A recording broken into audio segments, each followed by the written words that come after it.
Hello everyone. Very good morning to all of you. I hope आप सभी की study अच्छी चल रही होगी। एमटीएस का एग्जाम बहुत ही पास आ रहा है, तो आप लोग पिछले 6 महीने के करंट अफेयर तैयार कर लीजिए। बाकी 1 से 2 दिन के अंदर मैं मैराथन लेकर आ रहा हूँ यूट्यूब पर पिछले 6 महीने के करंट अफेयर की। फिलहाल आज के दिन की शुरुआत करते हैं 19 अप्रैल 2023 के करंट अफेयर से। करंट अफेयर का पीडीएफ आप एग्जाम इंजन एप्लीकेशन से डाउनलोड कर सकते हो। गूगल प्ले स्टोर के थ्रू आप इस एप्लीकेशन को एंड्रॉइड मोबाइल एप्लीकेशन पे एज ए इंस्टॉल कर सकते हो। जो डेली के करंट अफेयर होते हैं, इसके साथ में काफी सारा स्टैटिक जीके का डेटा भी आपको देता हूं, तो आप इसे डाउनलोड करना ना भूला करिए। पहले बात करते हैं कल के क्वेश्चन की। कल शाम को मैंने आपको करंट अफेयर दिए थे और वहां पर ये आपसे क्वेश्चन पूछा था कि एमएस ऑफिस में वर्ल्ड आर्ट का ऑप्शन इनमें से किस ऑप्शन के अंतर्गत आता है। तो इसका सही आंसर है इंसर्ट ऑप्शन के अंतर्गत वर्ल्ड आर्ट वाला ऑप्शन आपको मिल जाता है। ये कुछ इस तरीके के क्वेश्चंस हैं जो कि आपको देखने को मिलते हैं option as a daily life में, लेकिन जब एग्जाम्स में आते हैं तो हम लोग उसका आंसर नहीं कर पाते हैं। तो इस वजह से एमएस ऑफिस पर थोड़ी सी कमांड बनाइए, शॉर्टकट कीज वगैरह इस तरीके के ऑप्शंस को खुद ही खोल कर देखा करिए। जैसे कि एमएस ऑफिस आपने खोल लिया, आप होम पे जाओ और होम पे देख लो कि कौन कौन से ऑप्शन है। इंसर्ट में जाइए, देखिए कौन कौन से ऑप्शन होते हैं। इसके अलावा कोई भी चीज आपको मदद नहीं कर सकती है, या तो फिर आप इतना ज्यादा डेटा रट पाए तब आपका भला हो सकता है। इसलिए ये चीज ध्यान रखिएगा। अब चलिए शुरू करते हैं आज के करंट अफेयर। पहला क्वेश्चन है, अभी हाल ही में हाई कमीशन ऑफ इंडिया के द्वारा 16वां वीजा एप्लीकेशन सेंटर कौन से देश में खोला गया है। तो अभी इसका उद्घाटन बांग्लादेश के अंदर किया गया है। और बांग्लादेश में एक पर्टिकुलर टाउन पड़ता है, इसको बोलते हैं कुश्तिया। क्या बोलते हैं? कुश्तिया। तो वहां पर इसका उद्घाटन किया गया। ये जो वीजा एप्लीकेशन सेंटर है, ये भारत और बांग्लादेश के लोगों के बीच में एक तरीके से ब्रिज का काम करेगा। वीजा सर्विसेज यहाँ पर भारत की तरफ से बांग्लादेश के लोगों को प्रोवाइड करी जाएगी। बांग्लादेश में शेख हसीना की सरकार है इस टाइम पे, और इनकी पार्टी का नाम है आवामी लीग। क्या नाम है? आवामी लीग। और इस टाइम पे राष्ट्रपति कौन है? तो बांग्लादेश में राष्ट्रपति है मोहम्मद शहाबुद्दीन। अभी 6 महीने पहले इनको अपॉइंट किया गया है, इस वजह से इनका अपॉइंटमेंट ध्यान रखिएगा, पूछा जा सकता है आपसे। और ये जो 16वां वीजा एप्लीकेशन सेंटर है, इसका उद्घाटन किसके द्वारा किया गया है? तो वहां पर इसका उद्घाटन भारत की तरफ से वहां पर जो हाई कमिश्नर अपॉइंटेड है, इनका नाम है प्रणय वर्मा। क्या नाम है? प्रणय वर्मा। इन्हीं के द्वारा इसका इनॉग्रेशन किया गया। अगला क्वेश्चन है, अभी हाल ही में G20 की हेल्थ वर्किंग ग्रुप की दूसरी मीटिंग कहां पर आयोजित करी गई है। तो इस बार स्वास्थ्य की दूसरी मीटिंग G20 के अंतर्गत आयोजित करी गई है। कहां पर? यह गोवा में इनॉग्रेट करी गई, और गोवा में पणजी में। ठीक है। और पहली मीटिंग कहां पर हुई थी? इससे पहले जो पहली मीटिंग थी, ये 18, 19 और 20 जनवरी को आयोजित करी गई थी केरल के अंदर तिरुवनंतपुरम में। इस मीटिंग में गोवा के पणजी में 180 डेलीगेट्स ने हिस्सा लिया है G20 के। अपार्ट फ्रॉम दिस 10 दूसरे राज्यों को भी इनवाइट किया गया, और 12 अंतरराष्ट्रीय संस्थाओं ने भी यहाँ पर हिस्सा लिया है। माफी चाहता हूँ, 22 अंतरराष्ट्रीय संस्थाओं ने हिस्सा लिया है यहाँ पर। G20 की स्थापना 1999 में करी गई थी। अगले साल G20 की अध्यक्षता ब्राजील करेगा, और भारत इस साल अध्यक्षता कर रहा है। तो भारत ने यह अध्यक्षता कौन से देश से ली है? तो 2022 में इंडोनेशिया लीड कर रहा था, 2023 में भारत, 2024 में ब्राजील अब करेगा। अगला क्वेश्चन है, प्रधानमंत्री नरेंद्र मोदी के द्वारा अभी हाल ही में 10,900 करोड़ रुपए के टोटल प्रोजेक्ट्स लॉन्च किए गए हैं कौन से राज्य में।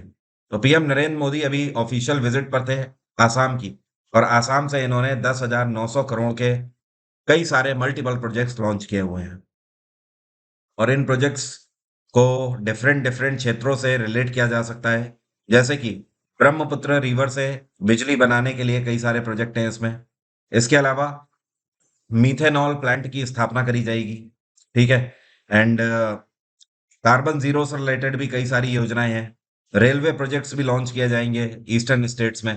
तो टोटल मिलाकर 10,900 करोड़, एक तरीके से आप बोल सकते हो करीब करीब 11,000 करोड़ की परियोजनाओं का शुभारंभ किया गया है। ध्यान रखिएगा, कल के वीडियो में मैंने आपको बताया था कि आसाम ने गिनीज बुक ऑफ रिकॉर्ड में अपना नाम दर्ज करा लिया है। आसाम में अभी हाल ही में बिहू डांस परफॉर्म किया गया, एक साथ 11,000 से ज्यादा लोगों ने मिलकर। और ये जो बिहू डांस परफॉर्म किया गया था, जिसमें 11,000 से ज्यादा लोगों ने हिस्सा लिया था, ये गुवाहाटी का एक स्टेडियम है जिसको बोलते हैं सरू सजाई स्टेडियम। क्या बोलते हैं? सरू सजाए स्टेडियम। और उसी स्टेडियम से पीएम नरेंद्र मोदी ने 11,000 करोड़ की परियोजनाएं लॉन्च करी हैं। अगला क्वेश्चन है, यह कौन सा शहर है जहां पर अभी हाल ही में 2 दिवसीय ग्लोबल कॉन्फ्रेंस का आयोजन किया गया है कॉम्प्रेस्ड बायोगैसेस को लेकर। तो पूरे भारत भर में कॉम्प्रेस्ड बायोगैस के प्लांट लगाए जाने के लिए सरकार के द्वारा अभी हाल ही में नई दिल्ली में 2 दिवसीय कॉन्फ्रेंस आयोजित करी गई। इसमें दुनिया की और भी कई सारी एमएनसीज ने हिस्सा लिया, मल्टीपल कंट्रीज ने भी हिस्सा लिया। और ध्यान रखिएगा, भारत सरकार 2070 तक का टारगेट लेकर चल रही है नेट जीरो के लिए, मतलब पूरे देश को पॉल्यूशन फ्री करना है, 2070 तक का टारगेट है। नेक्स्ट क्वेश्चन है, अभी हाल ही में स्वास्थ्य मंत्रालय और साथ में सीआईआई, मतलब जिसको बोलते हैं कन्फेडरेशन ऑफ इंडियन इंडस्ट्री, तो इन दोनों ने मिलकर डिजिटल हेल्थ समिट 2023 का आयोजन किया। कौन से राज्य में? तो इसका आयोजन भी किया गया गोवा में। गोवा की पणजी में इसका आयोजन किया गया। अब इसका मेन उद्देश्य क्या है? देखिए, इसका मेन उद्देश्य है हेल्थ सेक्टर में हमारे देश में मेक इन इंडिया प्रोजेक्ट के तहत और भी काम बेहतर करना। जैसे कि जो हेल्थ पॉलिसी मेकर्स हैं, उनको यहाँ पर निर्देश दिए गए कि आप लोगों के लिए हेल्थ पॉलिसी और बेहतर बनाएं, कम से कम पैसे में लोगों तक हेल्थ इंश्योरेंस पहुंच पाए। इतना ही नहीं, इसके अलावा ग्लोबल हेल्थ एक्सपर्ट्स जो है उनसे भी आप कांटेक्ट रखें। इसके अलावा भारत में ही ज्यादा से ज्यादा make in India health robotics technology पर ध्यान दिया जाए, डायग्नोस्टिक्स पर ध्यान दिया जाए, बायो इन्फॉर्मेटिक्स पर ध्यान दिया जाए और 3D प्रिंटिंग टेक्नोलॉजी का यूज किया जाए भारत में मेडिकल इक्विपमेंट्स के क्षेत्र में। मतलब ओवरऑल अगर बात करी जाए तो ये जो डिजिटल हेल्थ समिट 2023 का है, इसका मेन उद्देश्य ये रहा कि हमें मेक इन इंडिया प्रोजेक्ट के तहत ही ज्यादा से ज्यादा हेल्थ में यूज होने वाले इक्विपमेंट्स को भारत में ही बनाना है। इस टाइम पर भारत सबसे ज्यादा हेल्थ इक्विपमेंट्स को अमेरिका से इंपोर्ट करता है। सीआईआई, जिसको बोलते हैं कन्फेडरेशन ऑफ इंडियन इंडस्ट्री, इसकी स्थापना 1896 में करी गई थी। और इसकी इसका हेडक्वार्टर है नई दिल्ली। इसके प्रेसिडेंट हैं संजीव बजाज। कौन है? संजीव बजाज। जो आपको पिक्चर में व्यक्ति दिख रहे हैं, इनका नाम है शेखर राव। अभी हाल ही में ये नए सीईओ और एमडी कौन से बैंक के बनाए गए हैं? तो शेखर राव अब पदभार संभालेंगे कर्नाटक बैंक का। इससे पहले ये कर्नाटक बैंक में एग्जीक्यूटिव डायरेक्टर के रूप में कार्यरत थे। तो इन्होंने सक्सीड किया है महाबलेश्वर एमएस को। किसको? महाबलेश्वर एमएस। ये रिटायर हो गए हैं और इनकी जगह पर अब आ गए हैं शेखर राव। फिलहाल इनको अगले 3 महीने के लिए अपॉइंट किया गया है, केवल ओनली फॉर नेक्स्ट 3 मंथ्स, जब तक परमानेंट एमडी और सीईओ नहीं आ जाते हैं। मतलब मान लीजिए कि इनको इंटर्म मैनेजिंग डायरेक्टर और सीईओ के रूप में अपॉइंट किया गया है। कर्नाटका बैंक काफी पुराना है। इसकी स्थापना 1924 में करी गई थी। इसका हेडक्वार्टर है मंगलौर। और यूनियन बैंक ऑफ इंडिया, इसका हेडक्वार्टर है मुंबई। इंडियन ओवरसीज बैंक का हेडक्वार्टर है Chennai. And Punjab and Sindh bank का हेडक्वार्टर है नई दिल्ली। अगला क्वेश्चन है, अभी हाल ही में 2022 का महाराष्ट्र भूषण अवार्ड से किसको सम्मानित किया गया है? तो 2022 के महाराष्ट्र भूषण से सम्मानित किए गए हैं डॉक्टर अप्पा साहिब धर्माधिकारी। कौन है? डॉक्टर अप्पा साहिब धर्माधिकारी। अब इनको क्यों सम्मानित किया गया है? इनकी एक संस्था है जिसका नाम है नाना साहेब धर्माधिकारी प्रतिष्ठान। तो ये जो इनकी संस्था है, ये सोशल वेलफेयर के लिए कार्य करती है। जैसे कि हेल्थ कैंपेन्स लगाती है जगह जगह पर, ब्लड डोनेशन के लिए भी ये काम करते रहते हैं, एनवायरनमेंट को प्रोटेक्ट करने के लिए काम करते रहते हैं। इसके बाद एजुकेशन से जुड़े हुए भी बहुत सारे कैंपेन ये लगा चुके हैं। और इन्होंने 2015 से लेकर 2021 तक के टाइम पीरियड के बीच में, मतलब इन 6 सालों के कार्यकाल में, इनकी इस संस्था ने 36,61,000 पेड़ लगाए हैं करीब करीब। तो यह अपने आप में एक बहुत बड़ा डेटा है। और इसके अलावा भी और भी बहुत सारी चीजें, जैसे कि किसी भी गंदा कोई एरिया है और उस पर अगर म्युनिसिपालिटीज नहीं बेहतर कार्य कर रही हैं, तो इनकी ये संस्था ही उस एरिया को साफ करने का काम करती है। ट्री प्लांटेशन वगैरह ये सारी चीजें ये करते रहते हैं। अगला क्वेश्चन है, अभी हाल ही में फेमिना मिस इंडिया वर्ल्ड 2023 का क्राउन किसने जीत लिया है? तो जो आपको पिक्चर में दिख रही हैं, इनका नाम है नंदिनी गुप्ता। और नंदिनी गुप्ता बिलोंग करती हैं राजस्थान के कोटा से। तो इस बार इन्होंने जीता है Femina miss India world 2023 crown.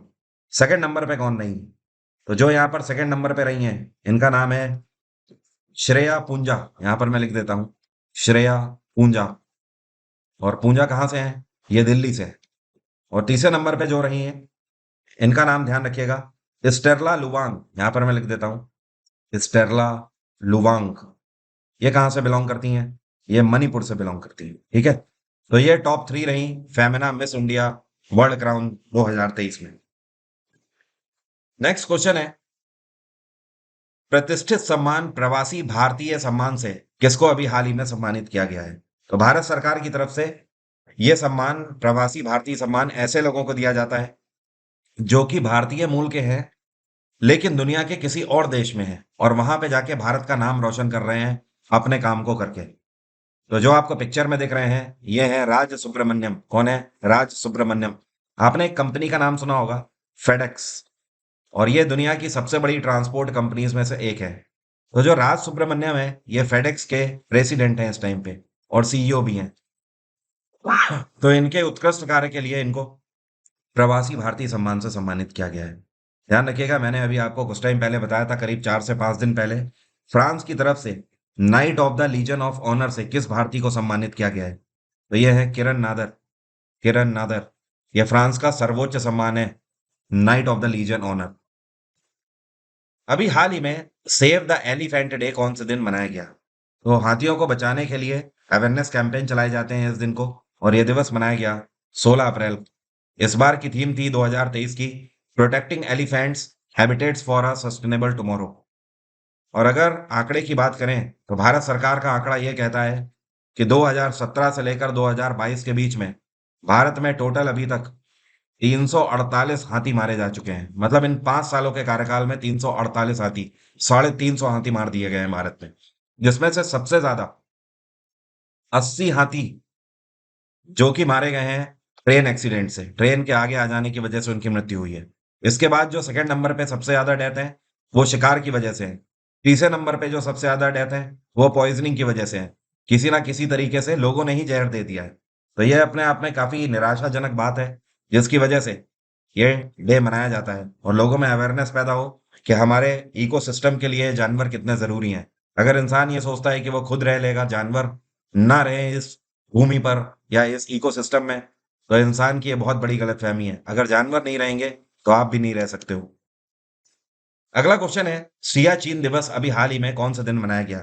तो ये हर साल दिवस मनाया जाता है 13 अप्रैल को। और सियाचिन डे इसलिए मनाया जाता है कि 1984 में 13 अप्रैल के दिन इंडियन आर्मी ने पाकिस्तानी आर्मी को सियाचिन ग्लेशियर वाले पॉइंट से खदेड़ा था। सियाचिन ग्लेशियर एक ऐसा पॉइंट है जहां से पाकिस्तान और चाइना दोनों की सीमा रेखा हमसे लगती है, टॉप पर भारत में। और ये एक ऐसा पॉइंट है जहां पर 1984 से लेकर आज तक आपको जानकर अचंभा होगा, 11,000 इंडियन सोल्जर्स अपने प्राणों की आहुति दे चुके हैं, तब जाकर इस पॉइंट को हम सिक्योर कर पा रहे हैं। तो इस वजह से, क्योंकि पाकिस्तानी आर्मी ने यहाँ पर कब्जा कर लिया था, उनकी घुसपैठ थी, तो 1984 में इंडियन आर्मी के द्वारा एक ऑपरेशन चलाया गया था, इसको बोलते हैं ऑपरेशन मेघदूत। तो इसी ऑपरेशन में इंडियन आर्मी की जीत हुई थी और उसी को मनाने के लिए ये जितने भी शहीद थे, जितने भी वीर गति को प्राप्त हुए, उन सभी को ट्रिब्यूट दिया जाता है इस दिन। वर्ल्ड हीमोफीलिया डे कौन से दिन मनाया जाता है? तो ये हम लोगों ने 17 अप्रैल को मनाया। सवाल यह है कि इस बार की थीम क्या थी? इस बार की थीम थी access for all, prevention of bleeds as a global standard of care. और हीमोफीलिया एक ब्लड डिसऑर्डर बीमारी है।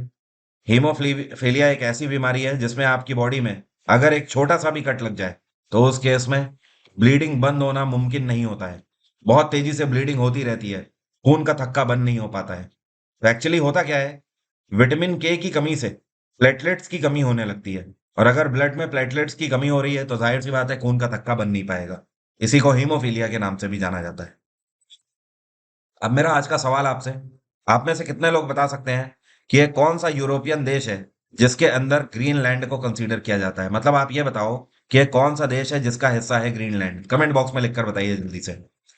और आप सभी लोगों से मेरा निवेदन है कि आप लोग एग्जाम इंजन को 5 star rating Google play store पे जरूर दें, क्योंकि एग्जाम इंजन आपके लिए डेली करंट अफेयर भी ला रहा है, डेली आपको करंट अफेयर के साथ स्टैटिक जीके का भी डेटा दे रहा है फ्री ऑफ कॉस्ट। इसके अलावा बहुत सारी ऐसी चीजें जो कि आपको इतने कम प्राइस में और कहीं पर भी नहीं मिल रही हैं। आप पॉलिटी का रिकॉर्डेड बैच ले सकते हैं, हिस्ट्री का मेरा रिकॉर्डेड बैच ले सकते हैं, 2023 के लिए जो भी स्टूडेंट एसएससी सीजीएल का एग्जाम देने जा रहे हैं या फिर कोई भी आगे का एग्जाम, तो आप फ्रेश बैच ज्वाइन कर सकते हो जीएस जीके का मेरा, जिसमें मैंने वीओडी प्लस लाइव क्लासेस रखी हुई हैं, जिसमें थ्योरी के लिए आपका जो टाइम है वो बिल्कुल भी वेस्ट नहीं होने वाला है। एक ही बार में आपको जितने भी थ्योरी के वीओडीज है वो सब मिल जाएंगे, और साथ में लाइव क्लासेस जो मेरी चल रही हैं ऑल्टरनेट डेज में, इसमें उसमें मैं वन लाइनर्स की प्रैक्टिस करा रहा हूँ।